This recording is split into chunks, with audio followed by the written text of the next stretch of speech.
Olá, meus amigos, estamos em mais uma gravação do nosso canal Democrático e hoje vamos falar sobre sindicatos. Para você que é trabalhador, quase todo mundo é trabalhador, né, gente? Graças a Deus, é. Estamos recebendo aqui meu amigo de bancada hoje é o Dr. Leonardo, que faz parte do nosso corpo jurídico do sindicato, está aqui para nos acompanhar e estamos recebendo aqui dois grandes companheiros, né, também, que faz parte do nosso corpo jurídico também, só que eles são do Rio Grande do Sul, estão aqui para nos trazer um pouco do conhecimento e do movimento do sindicato. Você que não conhece sobre o sindicato, tem que conhecer. Não é isso, doutor Leonardo? Com certeza, eu agradeço muito aí o convite de participar aqui do nosso canal democrático, né? Para quem não me conhece, meu nome é Leonardo, sou advogado formado pela Universidade de Franca e hoje também sou assessor jurídico do Sindicato dos Enfermeiros do Estado de Minas Gerais. Anderson, Leonardo, Marcelo, amigos de longa data aí, de trabalho, de construção do movimento sindical. Mais uma vez, uma honra, um prazer estar aqui contigo, Anderson, e com os ouvintes e espectadores do canal Democrático.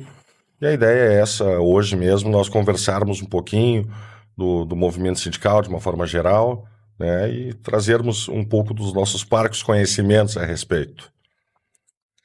Leonardo, Anderson, Leco, é um prazer estar aqui com vocês, poder participar do canal Democrático para conversar sobre sindicato, que na verdade é o nosso dia a dia da atividade jurídica, o direito sindical, né, a construção de um movimento sindical forte. Eu acho que esses são momentos em que a gente pode construir em conjunto novos movimentos para que a luta seja sempre uma luta profícua, em nome do trabalhador, em nome de garantia e de conquista de direitos. Exato, pessoal. Agradeço, né, já prontamente a presença de vocês aqui. Só tem a contribuir para o trabalhador. A gente entender um pouco sobre o movimento sindical, sobre os direitos trabalhistas, né? Não tem como a gente fazer um rápido resumo do que foi e do que é a nossa, os nossos direitos, né? Acabamos de participar de um congresso, né, nacional de direito sindical, onde foi riquíssimo de conhecimento, riquíssimo de Debates. debates. Mas para vocês que estão um pouco a mais no movimento sindical, sendo que eu e o Dr. Leonardo, o que vocês viram de novidade nesse congresso? Assim, Anderson, primeiro que o Congresso realmente foi um espaço extremamente interessante de diálogo, de entendimento, né, de construção coletiva. Porque o direito sindical é um ramo de atuação bem específico do direito, né? Sim. Então, quando tu consegue aglutinar os atores jurídicos que militam nessa área, tu acaba tendo uma visão mais crítica do que está acontecendo e pautando a solução do sindicalismo a partir do estágio que a gente está agora. O sindicalismo vem sendo atingido há um bom tempo, né? Se a gente pegar desde a reforma trabalhista, do fim da ultratividade, né? Se for um pouquinho mais atrás da emenda constitucional de 2005, que dificultou muito a questão da utilização dos dissídios coletivos para a solução dos conflitos entre capital e trabalho. E a partir do momento em que tu estrangula financeiramente essas estruturas sindicais, e o trabalho vem sendo feito nessa reconstrução, né? A partir do momento em que tu verifica que passo a passo tu consegue estabelecer e sedimentar no judiciário, validar a forma de tu economicamente sustentar os sindicatos através das cláusulas negociais, né? Os debates que têm sendo feitos sobre a possibilidade do negociado, sobre o legislado retirar direitos, a disputa pelo conceito do que é direito indisponível, né? E tudo isso é uma construção doutrinária, dogmática, e que se dá, obviamente, dentro dos espaços de disputa política no judiciário também. Eu acho que o movimento sindical vem conseguindo amadurecer a construção disso. As conquistas ainda são pequenas, mas eu tenho percebido que cada vez mais elas têm sido sólidas, assim. E, a, a partir do momento que o revés vai passando, eu venho percebendo a possibilidade de construir um movimento sindical mais sólido e mais forte, cada vez mais forte. Porque não tem como ter democracia sem ter sindicato forte. Então, é obviamente que tu busca desestruturar a luta coletiva, mas a partir do momento em que tu vê o conflito social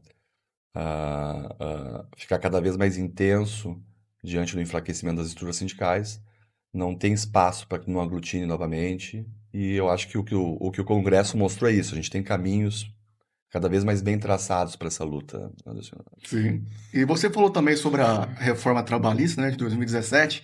O que você pode trazer para aí que ela trouxe de impacto diretamente para o sindicato? Assim, na verdade, a reforma trabalhista, o que mais se falou sobre a perspectiva da estrutura do sindical, e eu digo que a gente teve ali um movimento maquiavélico do capital, que é a reforma trabalhista traz a ideia do fortalecimento da negociação coletiva. E obviamente que a perspectiva do fortalecimento da negociação coletiva é uma pauta do sindicalismo há muito tempo, né? Só que quando contextualiza esse movimento a partir do pressuposto em que eu estabeleço o negociado sobre o legislado, eu conceituo que eu posso, a partir do negociado e legislado, retirar direitos, ou seja, até então tu tinha um pressuposto que o arcabouço normativo ele estabelecia um patamar mínimo de direitos e o acordo coletivo era um avanço que a disputa sindical conquistava. Agora não, agora eu tenho a possibilidade de reduzir direitos. E aí eu acabo com a ultratividade, que aí é o contexto mais maquiavélico. Por quê? Até então, quando tu estabelecia a database para fazer a negociação para a renovação de uma convenção coletiva, enquanto a disputa na negociação se dava e, por exemplo, tu ultrapassava a database, automaticamente os direitos salvaguardados na convenção coletiva se mantinham até que a próxima negociação acabasse. Isso permitia que o sindicato tivesse uma tranquilidade na captura de novos direitos, ou pelo menos na manutenção dos direitos ali existentes.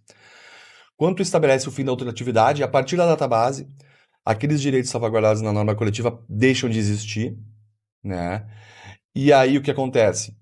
Aquele sindicato que historicamente obteve conquistas, ele passa a ter uma espada na cabeça dele, porque se ele não aceitar a pauta de negociação imposta pelo capital, que busca reduzir uma série de direitos, ele acaba perdendo todos, porque vai deixar de ter vigência a norma. Então, a quantidade de sindicatos que tiveram que entregar os anéis para não entregar os dedos a partir de 2017 foi absurdo. Então, tu tem uma tríade aí. O fim da ultratividade, o negociado sobre o legislado e o entendimento de que não é necessário uma contraprestação de direitos, ou seja, para retirar um direito, eu permiti o avanço sob outra perspectiva. O STF já entendeu que eu posso reduzir direitos sem que a norma coletiva estabeleça uma nova condição mais benéfica ao trabalhador.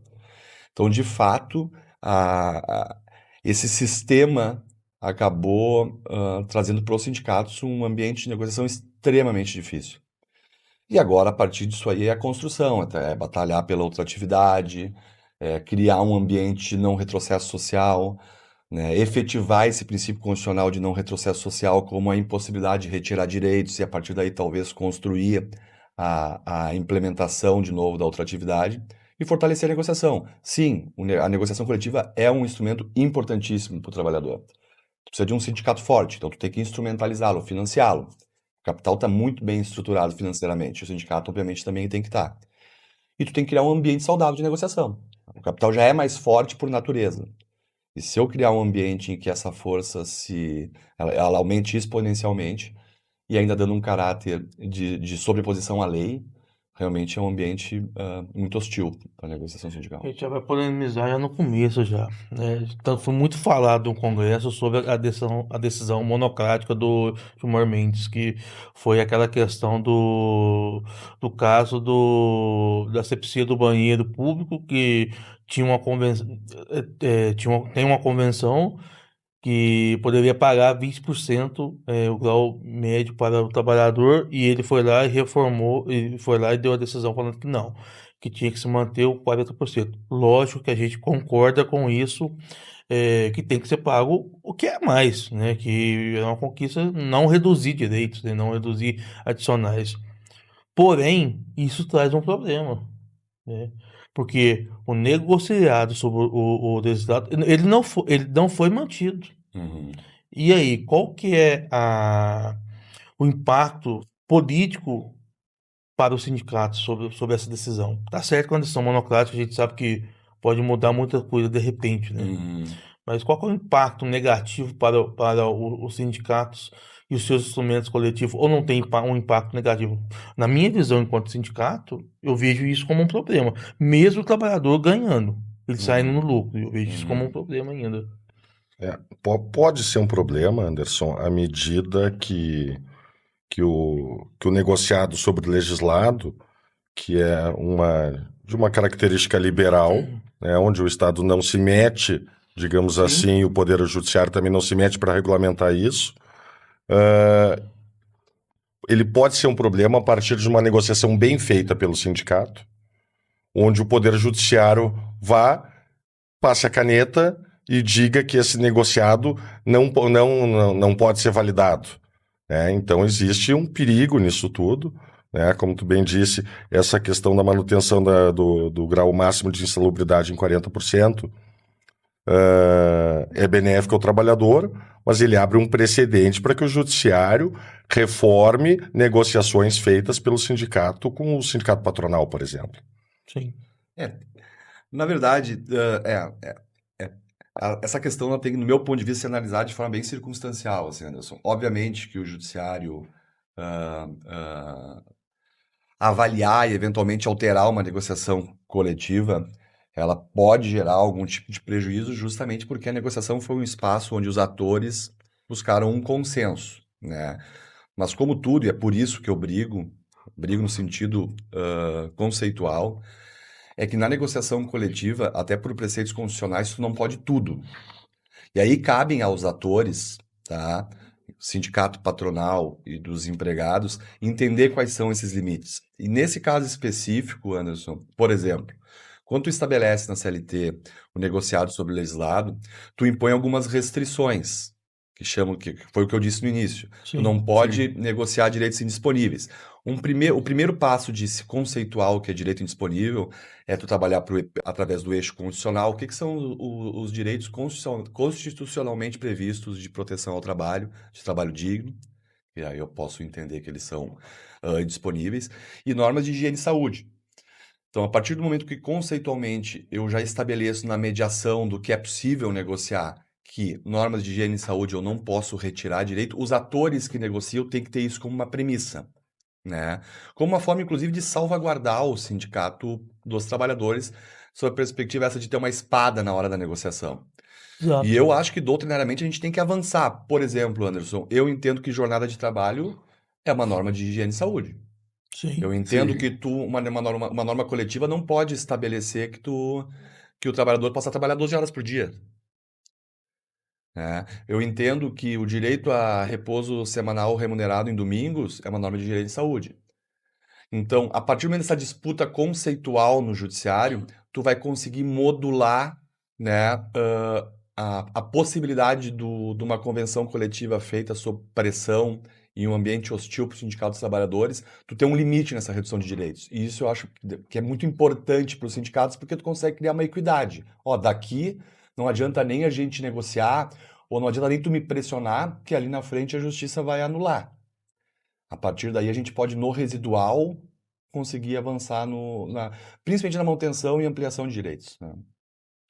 Sim, e o trabalhador ele tem que entender, né, que por mais que ele não goste de sindicato, né, a gente não, né, e a gente tem que começar a entender que historicamente existe um processo de não conhecimento do trabalhador, né? E aí o que eu penso, né, assim, uma pensamento que vem, eh, que fica pairando na minha cabeça, eu penso que a CLT, né, por mais que algo que foi que garantiu todo o manteve o direito do trabalhador até hoje, né, mesmo com essa reforma que teve, que arrancou algumas coisas de dentro dela, né, eu acho que ela dificultou, facilitou demais a vida do trabalhador, vamos dizer isso, e é aquele ditado, né, que o cachimbo deixa a boca torta, né, e o trabalhador acha que todo esse direito que está dentro da CLT, ele caiu do céu. que todo reajuste que ele recebe, toda a manutenção desses direitos, né, acaba que ele cai do céu e ele não consegue entender que existe toda uma negociação. Vamos dar exemplos aqui práticos, né? Nós tivemos uma convenção estadual dos enfermeiros, né, e uma convenção de uma única cidade, né, que era Juiz de Fora, né? Juiz de Fora. Juiz de Fora. E acabou que no início da negociação a gente estava dessa forma, com a faca na cabeça, né? Vamos dizer assim, né? Esperando só realmente dar o tapa para afundar. E aí a gente comprou a briga, né? Eu comprei a briga e falei, não, a gente não vai assinar não. Por quê? Tinha direitos, né? E era a primeira negociação com eles, que eles não existia esse sindicato, e passou a existir. E o que eles queriam? Eles queriam reduzir as horas extras de 100 para 70, reduzir o adicional noturno, que grande parte pagava 50, reduzir para 35, para nos fechar a convenção coletiva com a aplicação do piso. E aí, por que o sindicato local fez isso, né? Nós devemos fazer, tentando falar que era uma mesma categoria. Eu falei, não, não é uma mesma categoria.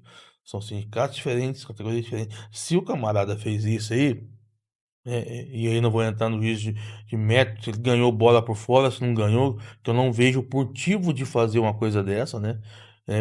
É, dar o direito do trabalhador de conquistas que foram feitas pelo trabalhador através de anos já consolidadas,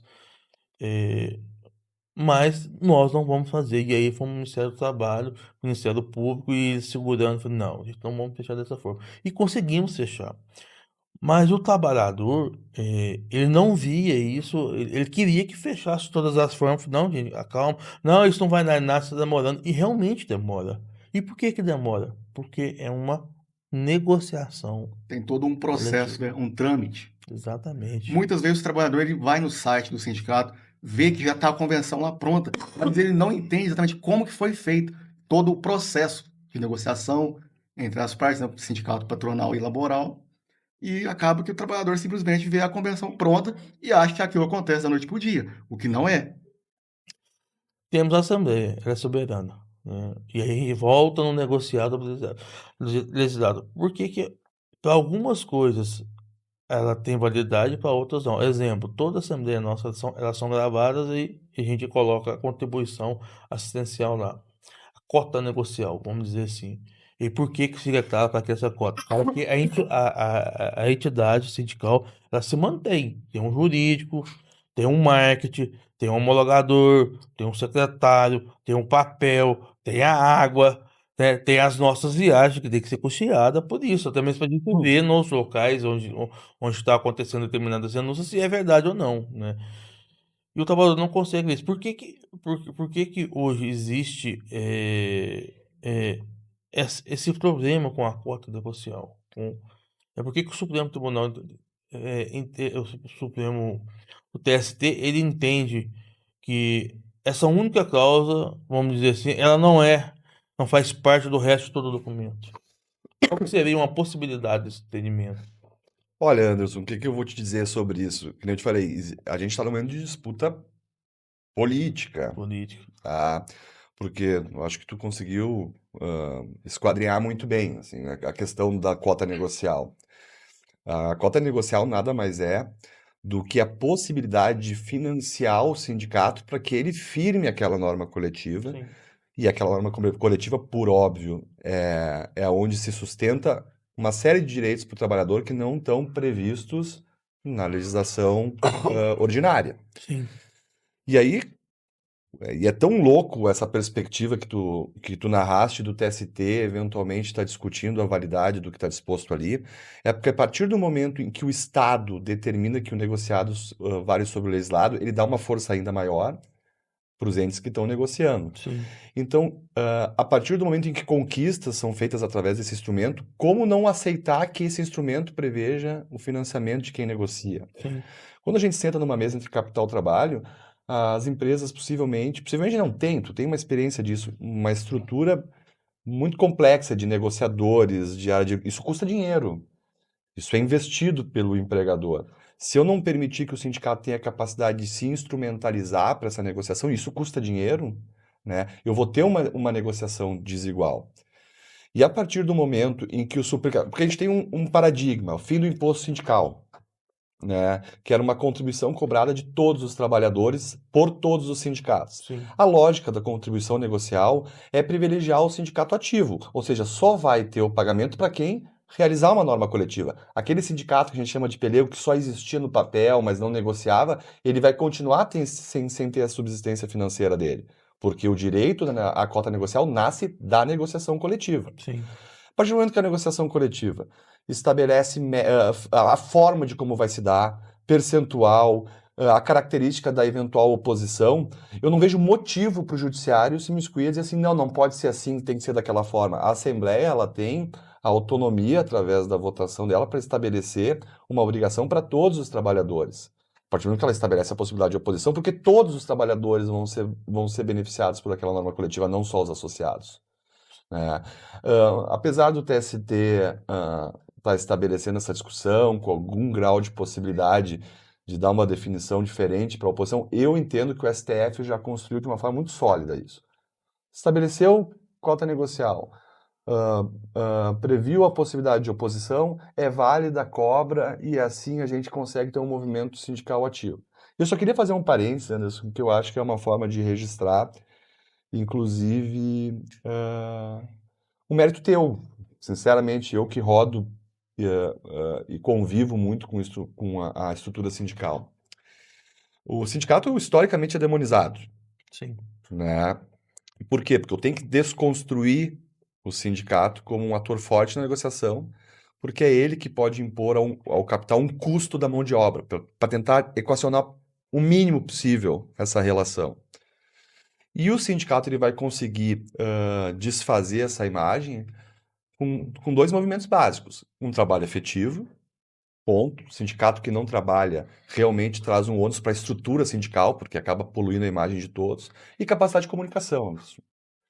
Se o sindicalista hoje, o sindicato em si, não entender que ele tem que ter uma capacidade de se comunicar com a base, ele vai ficar aquele eterno, eu brinco, tu tá culpando o trabalhador por não gostar de ti. Não, Sim. né? Sim. Não, tu vai lá e desconstrói. Se a imagem é Divulgar de fato, né? O que está não, acontecendo. e que tá acontecendo, que nem o Léo falou. Cara, tem uma norma coletiva, direito é suor e sangue. Historicamente é assim. Então, eu fico. Nada é conquistado de mão beijada, né? Não, Um sindicato frágil, um sindicato fraco, ele primeiro que ele não consegue fazer uma boa negociação, né? E daí nós temos que fazer uma análise também do porquê que é desconstruído o papel do sindicato perante a sociedade, né? Fragilizando a sociedade, fragilizando o sindicato, aliás, perante a sociedade, porque isso existe o interesse do capital. O capital não quer um sindicato forte, ativo politicamente, para fazer uma negociação que traga mais direitos aos trabalhadores, né? Então a gente vê a mídia reproduzindo maus exemplos de sindicalistas, que é uma imensa minoria, se a gente pode dizer assim, uma imensa minoria, né? De casos específicos para desconstruir a imagem do sindicato perante os trabalhadores, perante as suas bases, e fortalecendo esse papel do trabalhador ao dizer assim, não quero fazer a contribuição da cota negocial, quero fazer uma carta de oposição. O trabalhador, muitas vezes, ele não sabe que essa carta de oposição que ele entrega ao sindicato para que ele não seja cobrado da cota negocial, isso fragiliza muito. E ele vai ter perdas consequentemente com isso, né? Então, como o Marcelo diz, o papel do sindicato, além de fazer as negociações, de trabalhar efetivamente, é se comunicar de uma forma efetiva com suas bases para demonstrar os trabalhos feitos, os ganhos das categorias através disso. E isso custa dinheiro, né? Então, o sindicato fraco financeiramente, ele não consegue efetivamente se comunicar com as bases e daí entra nesse ciclo vicioso que a gente está debatendo. Exatamente. O nosso próprio exemplo aqui do nosso estado de Minas Gerais, olha o tamanho que é o estado de Minas Gerais inteiro. Como é que o sindicato vai poder viajar entre os municípios, um pelo outro, se não tiver uma forma de custeio? Pessoal, hoje nós estamos aqui falando sobre movimento sindical. Algo que o trabalhador precisa conhecer um pouco mais, né? Ou conhecer o mínimo, até mesmo para ter um entendimento maior. Estamos conversando aqui com o nosso amigo Leonardo Soares, Leonardo Soares. Soares. É, pessoal, aqui a gente conserta na hora, né? E o nosso doutor Marcelo também, eles que fazem parte do nosso corpo jurídico do sindicato, que são do Rio Grande do Sul, participou no episódio anterior, trazendo a realidade do Rio Grande do Sul. Você que não assistiu esse episódio, vai lá, tá lá na nossa playlist, lá tanto no YouTube como no Spotify. E hoje estamos debatendo aqui o movimento sindical. E por que que é importante a gente debater isso, né?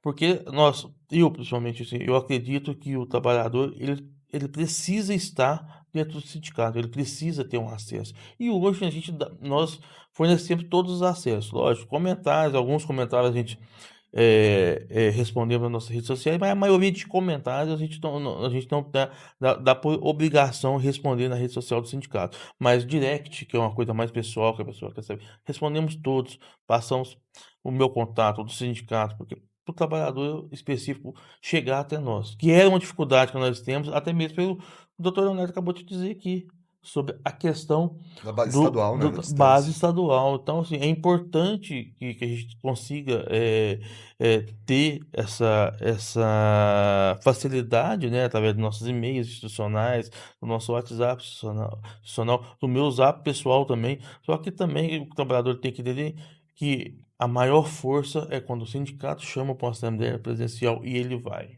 Uhum. Se ele vai, ele mostra que ele está do lado do sindicato. Se o trabalhador apresenta uma carta de oposição, entrega no DP da empresa, ela mostra, opa, esse trabalhador aqui ele é fácil de ser manipulado, esse aqui eu pago para ele o que ele quiser. E o nosso entendimento, né, que se o trabalhador ele não quer também fazer parte da convenção, entregando uma carta de oposição, ele também não deveria fazer jus dessa negociação. Porque se ele não quer custear, que ele não concorda com isso, porque eu não entendo, quando você faz oposição, é porque você não tá de acordo com a política ou com a condução da situação. Então, no meu entendimento, ele não poderia fazer jus daquilo. Uhum. E aí sim ele ia ver a importância que é o sindicato, porque ele ia ter que sentar dentro de uma sala e negociar com o patrão. E aí, como que seria essa Mas, negociação? mas isso tem um grande problema, que é no momento onde esse trabalhador que ele entrega a carta de oposição, que ele não gostaria de contribuir ao sindicato, ele não ganha os direitos que o sindicato, através de negociação coletiva, proporciona à categoria, daí nós fragilizaríamos também, Anderson, esse trabalhador à medida que o patrão incentivaria ele a entregar uma carta de oposição. Incentivaria, eu digo obrigaria, né, a fazer uma carta de oposição numa prática antissindical, e esse trabalhador também ele receberia menos. Por consequência, o patrão pagaria menos. Né? Então, eu acho que a gente tem que ter um cuidado nessa discussão a respeito disso, porque, por um lado, eu entendo que o sindicato faz um trabalho, faz um esforço, né? Tudo isso que é citado por vocês, de viagens, de assembleias locais, de tudo mais, né? E isso tem um custo. Mas, por outro lado, esse trabalhador, ao entregar uma carta de oposição e fragilizar economicamente o sindicato, se ele perde direitos, isso é tudo que o patrão quer, né? Ser um trabalhador mais barato. A importação de diálogo, né? Realmente é isso. Né? Acaba que o movimento para que os trabalhadores fizessem, que acontece muito, né? Em metalúrgico, bancário, eu não sei, mas historicamente no metalúrgico a gente vê ônibus e ônibus descendo na porta do sindicato Os para. próprios RH das empresas imprimem já a carta de oposição, basta o trabalhador assinar e eles fiscalizam quem entregou, quem não entregou a carta de oposição. E é uma. Eu vejo isso, e cada vez que eu me dedico mais a estudar essas relações, não tem solução fácil para problema complexo, assim. Eu acho que é uma disputa de corações e mentes, no sentido de que cabe ao sindicato fazer uma distinção para a base. Uma coisa é tu não gostar de quem está à frente do sindicato, Sim. ou seja, ou da forma como é gerido, das pautas que são disputadas. Se tu não gostar, organicamente por dentro disputa, propõe. O sindicato é um ambiente de disputa política, de construção coletiva. Outra coisa é tu não gostar do sindicalismo, do sindicato como institucionalidade de disputa. E as pessoas confundem isso, né? Porque às vezes assim, eu vou fazer uma carta de oposição, porque eu não quero financiar o sindicato. Tá, mas tu não quer financiar a atual gestão, tu não gostou da negociação, Ou tu acha que a figura sindical é não Desnecessária. desnecessária? E não adianta, é um preço e é uma pauta, uma atividade que cabe ao sindicalista. A Sim, gente tem que ir lá e convencer, apresentar o que é. Porque, do outro lado, o individualismo, a cultura do consumo, a ideia da meritocracia está sendo pautada Construída ali. cotidianamente pelo capital. E a partir do momento que tu te transforma numa pessoa individualista, consumista e meritocrata, automaticamente o sindicato passa a ser um ambiente disfuncional para ti. É irrelevante. E aí, às vezes, eu acho que a gente está discutindo por cima, ou está dizendo assim, como é que pode não gostar do sindicato? Sim, a gente vai ter que disputar essa base. Eu vou ter que conquistar, talvez o sindicato ele vai ter que, num primeiro momento, trabalhar com afeto. Como é que eu posso trazer esse cara aqui para dentro para depois politizá-lo? Será que vai ser com ferramentas culturais? Nós, os sindicatos bancários, a gente tem trabalhado muito a ideia. Gente, as pessoas hoje em dia não vou lá porque eu quero conversar sobre política, porque muitas vezes a pessoa está no dia a dia dela defendendo o almoço, a janta, ou pensa, não, vamos fazer um ambiente aqui que a gente vai confraternizar, apresentar o sindicato como uma coisa mais tranquila, um ambiente de encontro. E a partir do momento que eu aglutinar, eu crio espaço para a formação política, para a inclusão de pautas que são necessárias, porque a disputa está posta. Se eu ficar só dizendo como é que pode não gostar do sindicato, é a realidade, ela está aí. A gente tem que lidar com ela. Exatamente, Né? temos que apresentar soluções. E o lado de lá, não é de agora, há décadas vem construindo a ideia de não é empregado, é colaborador. Né? Não, tu tem flexibilidade, tu tem liberdade. Hoje em dia, as ferramentas tecnológicas redimensionaram a relação de trabalho. Sim. Então, tudo isso é um projeto que eu E desconstruo por outro aqui, lado, incorporei. demonizando o sindicato e a atuação do sindicato, como se fosse que a gente escuta de pessoas ignorantes nessa área, mas elas são ignorantes justamente porque recebem essa mensagem da grande mídia a partir de maus exemplos de sindicatos, de que o sindicalista é um vagabundo, que não faz nada, que tudo mais. Né? Então a pessoa Cara, tem gente que fala, eu não quero a CLT. é um projeto, Sim. é um projeto do capital de enfraquecimento do sindicato e da fragilização das relações de trabalho como um todo. Tu pega um trabalhador que diz, eu não quero a CLT. Aí tu vai sentar com ele e dizer, não, tudo bem. Por quê? Vamos conversar. Porque eu já paro da premissa que um cara não querer direitos é meio Algo tá estranho. errado. Algo tá errado. Né? Exatamente. Mas tudo bem, daqui a pouco ele vai me dizer, não, é que eu acho a CLT um modelo que não atende mais essas novas relações, ela é mais... Ok, vamos conversar. Mas vamos conversar, que nem um brinco. Brinco não, eu digo. Vamos criar uma nova tutela, então, para as novas relações de trabalho. Mas uma tutela que avance nos direitos e não que reduza direito. Porque a ideia é essa. Eu crio um novo mundo do trabalho. Né? Vou só usar um exemplo para vocês das Big Techs. A pauta é, porque simbolicamente é o novo mundo do trabalho. Bom, não é mais o mundo de antigamente. Vamos acabar com a CLT. Acabar com a CLT. Tá, tudo bem, por quê? Aí vem uma série de argumentos. O trabalhador quer ter a liberdade de poder trabalhar o horário que ele quiser. Tá. Aí tu vai lá, tu vai batendo tecnicamente, dizendo, cara, essa liberdade de fato ela não existe, ela é uma impressão de que tu tem uma liberdade, Uma ficção. o algoritmo te controla, mas não cola. Daí tu fala assim, tá, mas tudo bem, então eu vou aderir a esse teu discurso de novo mundo do trabalho. Se mudou a relação do empregado, tu também já não é mais uma nova... Tu também não é mais a mesma empresa de antigamente. Eu quero ter acesso a teus algoritmos aí. Eu como sindicato. Eu quero ter acesso à tua forma de gestão para poder disputá-la também através dessa nova relação, desse novo mundo do trabalho. Aí não. Então eu mudo a relação com o trabalhador, mas ele não, essa nova proposta de novo no mundo do trabalho, ela não pauta essa nova relação com o empregador também. Então, quando tu começa a pensar, é tudo como forma na conta de chegada para aumentar a variável lucro e acúmulo. E o trabalho ele é visto como custo dessa operação, desse processo. Então, quando eu consigo esgoelar através de um argumento palatável para a sociedade, já partindo do pressuposto desse individualismo e dessa fragmentação, a terceirização vem. Sindicatos com 60 mil trabalhadores, hoje tem 4 na base. Por quê? Porque eu vou terceirizando, fragmento, esse cara já não se entende mais, home office, não tem aquela ideia de trabalho, de tu estar do lado de um cara que tu conversa, tive esse problema, o cara diz, eu também tive, vou lá no sindicato. Então, realmente, há uma nova articulação e o sindicato tem que estar preparado para fazer essa disputa.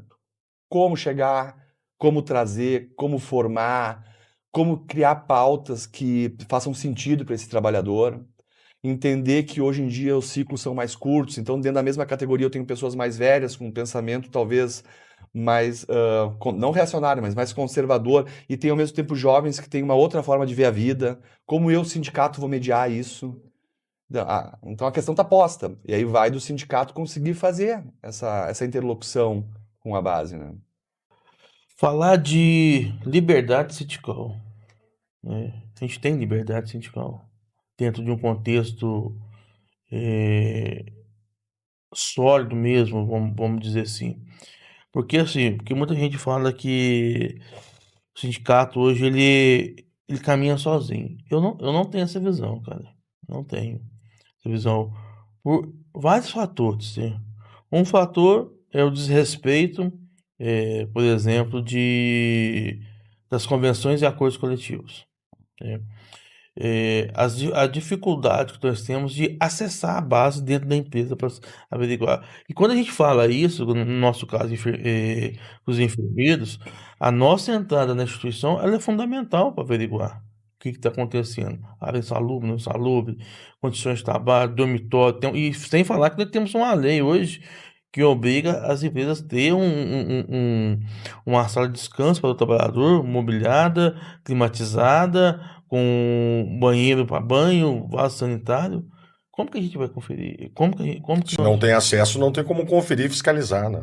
Exatamente. Além de ser uma prática antissindical também, né? Tá, mas o que dá essa prática sindical? Vamos lá, vamos entrar Vamos nisso lá. aí. A gente tem a questão da liberdade sindical é uma pauta que a gente poderia ficar aqui 2, 3 programas, porque eu entendo que ela tem camadas a serem exploradas. Assim, eu vou desde a forma estrutural do sindicalismo brasileiro, da possibilidade de representação, se é por categoria, não é por categoria, a necessidade de registro e intervenção do Estado na liberdade na construção do sindicato. Ou seja, é uma camada mais estruturante do sindicalismo.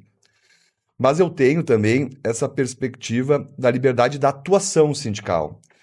E aí é muito grave mesmo, Anderson. Eu vou pegar assim, o sindicato tem historicamente um grande instrumento de pressão, porque sindicalismo é pressão, é tensionamento entre capital e trabalho, que é o instrumento da greve. Hoje, para tu fazer uma greve sem que tu tenha um interdito proibitório que não proíba que tu pare, é um parto, porque é o Estado, através do judiciário, querendo mediar o que pode e o que não pode ser exercido como forma de pressão pelo sindicato. Ou seja, isso é uma forma de mediar o que não deveria ser mediado porque é um instrumento de disputa. A utilização e acesso por parte do sindicato a pontos de trabalho, seja na indústria, em hospitais. A liberdade sindical deveria permitir que o sindicalista estivesse ali dentro o tempo inteiro, conversando, observando o que serve de conduta para que possa ser feita uma disputa, seja política ou jurídica. Fiscalizando de fato, né? Isso. E o que a gente tem é o Estado limitando, Anderson, o judiciário muito avaliando validade. Chancelando essa limitação. Não, validade de norma coletiva, por exemplo, e limitando e intervindo em processo de pressão na disputa que deveria ser um pressuposto constitucional, uma disputa autônoma entre capital e trabalho. Então eu vejo com muita relatividade a existência hoje do que se diz liberdade sindical. Sim. Sobre o financiamento do sindicato, assim, eu até queria deixar claro qual que é a importância, né, para nós dos sindicatos de enfermeiros, né? Nós temos aí qual que é o intuito realmente, por que que a gente precisa fortalecer? Nós temos uma categoria que trabalha no ambiente salubre, a maioria, pode falar 99% da categoria, né? Precisamos ter um engenheiro do trabalho nosso para fazer as nossas pesquisas. Precisamos ter condições realmente de ir aos municípios, né, ou dar condições para que a diretoria possa se locomover, né, no interior de uma forma mais tranquila e segura. E é um problema que nós temos dentro do movimento sindical, que nós cuidamos dos outros e muitas vezes nós não preocupamos com a nossa saúde, né? Então, assim, estradas de Minas que são realmente ruins, então não temos motorista, né? Nós temos que dirigir e chegar para reunião, às vezes cansado, com a cabeça, né, a mil. E lembrando que esse direito que muitas vezes estamos discutindo não é um direito nosso, é um direito particular daquele momento. Então, assim, nós temos que ter condições realmente de pagar um DIEES para fazer um levantamento realmente regionalizado de quanto ganha o trabalhador, qual que está sendo o impacto do piso para a categoria, que tem um impacto negativo, né? E positivo também, onde que lucrou, que teve perdas salariais, isso tudo é importante ter um financiamento, né? Sem falar que a gente precisa realmente ter um marketing muito bom porque não para aparecer, não, para que as informações cheguem de forma rápidas e corretas para o trabalhador. Claro. Acessíveis, né? Exatamente. Então, assim, é uma série de fatores, né? Ter comodidade para o trabalhador que vai ao sindicato no pior momento que ele tem, que é o momento da demissão, da homologação, né? Porque mais que você não goste do seu emprego, do seu trabalho, quando você é demitido, você tem que ter, né, o mínimo lá, a gente conferir sua homologação, te dar um conforto lá, ter É uma assessoria. assistência e uma segurança de que as Exato, verbas estão sendo pagas de forma correta, né? E se não estão, o que que o jurídico do sindicato pode proporcionar em termos de atendimento para esse trabalhador? Tem inúmeros casos onde o trabalhador chega ao sindicato, faz uma denúncia, dizendo ou de condições de trabalho, ou de questão de remuneração e valores a serem recebidos, e que muitas vezes, quanto às condições de trabalho, tem que ter uma fiscalização em loco. O sim. sindicato tem que se deslocar de Belo Horizonte até o interior de Minas, um estado gigantesco, né, em termos de tamanho mesmo, para ver as situações e sem o capital, sem o dinheiro, o sindicato não tem como fazer essa fiscalização em loco, né? E o trabalhador tem que entender que o sindicato nada mais é do que uma associação. E nós, do sindicato, né, se nós for seguir a risca o que diz os estatutos, o trabalhador ele não poderia nem ter voz dentro do sindicato, não poderia nem ter uma assistência, porque ele é uma associação, e pode ser você ser associado, você tem que contribuir, você tem que participar, tem que ter pagamento em dia. Então, assim, nós abrimos realmente porque nós acreditamos muito na categoria. Eu acredito muito na categoria. Eu não tenho problema de colocar o meu rosto lá, né? E eu detesto muito a nota disso, nota daquilo, uma matéria escrita. Eu gosto de realmente fazer o vídeo e mostrar, porque a pessoa ela sabe quem é Anderson. Porque é muito fácil você se esconder atrás de uma nota, não. Então a gente colocar lá realmente o meu rosto, a diretoria sempre fala, ó, grava vídeo, porque a importância de você ver quem tá lá do outro lado, porque para mim é muito mais fácil fazer um curso de dicção, ficar falar bonito. Não, eu não quero isso.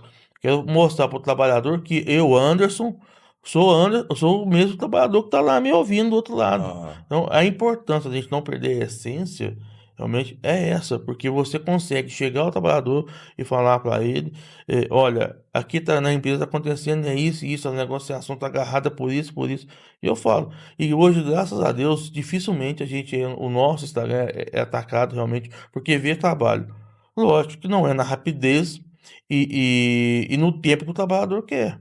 Porque quando a gente fala que o trabalho nosso não é nesse tempo, é porque às vezes demora mais penoso para resolver as coisas, é uma, duas reuniões no Ministério do Trabalho, Ministério Público do Trabalho, ações, ela é demorada, as negociações são demoradas e que o trabalhador tem que entender. Eu gosto realmente de ressaltar que é uma negociação e para que um acordo, uma convenção se finalize e seja assinada, ambas as partes têm que estar de acordo, porque senão a gente não consegue fechar isso, né? Mas o trabalhador ele precisa estar mais próximo realmente do sindicato, ele tem que entender o que que é o sindicato. E por mais que ele não goste do sindicato, né, eu tenho comigo que ele é igual um cinto de segurança, né? Você pode achar que incomoda tudo, mas é necessário. Você tem que colocar o cinto de segurança para você viajar e ter uma segurança. Mesma coisa é o sindicato. Você pode não gostar dele, mas ele é o que segura é o o que seu protege. direito e naquele momento que precisa, a única pessoa que você pode confiar é nele. E quem procura o sindicato, né, no momento correto, sai de lá sabendo da força que tem o sindicato. Pessoal, vamos caminhando pro final, né? O negócio passa rápido. Quando o papo é bom, Verdade. ele flui, Sim. né?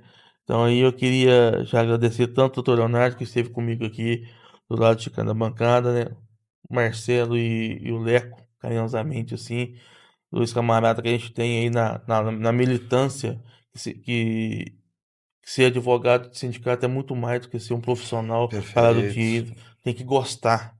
Porque a gente não tem horário para mandar pergunta, a gente não tem dinheiro para mandar pergunta, porque o trabalhador ele quer a resposta mais rápido, né? Já agradecer de coração, né, os três e falar que as nossas portas aqui estão abertas aqui para qualquer outra pauta aí, o nosso canal, o nosso espaço está aqui para isso, né? E agradecer a presença do Dr. Leonardo, do Leco, Marcelo, e fica à vontade aí para fazer as considerações de vocês. Não, eu que agradeço, Anderson, o convite. Eu sempre estou acompanhando o canal Democrático no YouTube, no Spotify, e hoje estar aqui sentado, dialogando, trocando uma ideia, um bom papo aqui com vocês sobre um assunto tão importante, né? Que é o sindicato, o sindicalismo, para mim realmente é uma grande honra e uma grande satisfação. Eu também fico muito feliz, né? É muito produtiva essa conversa, né? A gente percebe que nem diz o Anderson, tem o dirigente sindical, mas o advogado sindical ele não é meramente um advogado, ele tem que ter a característica de militância, porque é uma atividade diferente, né? É uma atividade que o direito é uma ferramenta que é utilizada numa disputa política e o advogado sindical tem que ter consciência disso. Então, sensacional o espaço, Anderson. Eu reitero o que eu falei no começo, quando eu disse que a tua forma de utilizar a comunicação para espraiar a ideia do sindicalismo como uma ferramenta de disputa é o caminho, não vejo outro. E eu tenho certeza que tu já está colhendo e vai colher muito mais frutos com esses espaços de diálogo que tu te propõe a fazer. Obrigado. Meus caros, muito obrigado aí mais uma vez pelo convite. Sempre uma honra, sempre um prazer estar do lado de grandes profissionais, como o Dr. Leonardo, o Dr. Marcelo, Anderson, pessoalmente, tu sabe da minha admiração por ti, pelo teu trabalho, e eu acho que é fundamental, né, essa tua energia, a energia que tu bota para a construção do canal democrático, que é um instrumento de fato democrático, Sim. né, de comunicação para as pessoas que ficam reféns de uma informação de um lado só da moeda, né? Que representam o grande capital, e isso aqui, o canal democrático, ele dá espaço a outras vozes fundamentais e para que as pessoas se interem, né? De uma forma mais completa, né? Tendo o outro lado da moeda também, que aqui é a voz do trabalhador. Obrigado mais uma vez. Eu agradeço, pessoal. E é isso, gente. A gente está encerrando aqui mais um episódio, né? Conversamos aqui com os Leonardos, vamos dizer assim, com o Marcelo. E você que está nos assistindo aí, que é um profissional, que tem algum tipo de ONG, quer trazer uma pauta interessante para nós, entre em contato conosco. Estamos abertos aqui, como o Léo acabou de falar aqui, o Leco, o canal é democrático. Fique com Deus e até o próximo.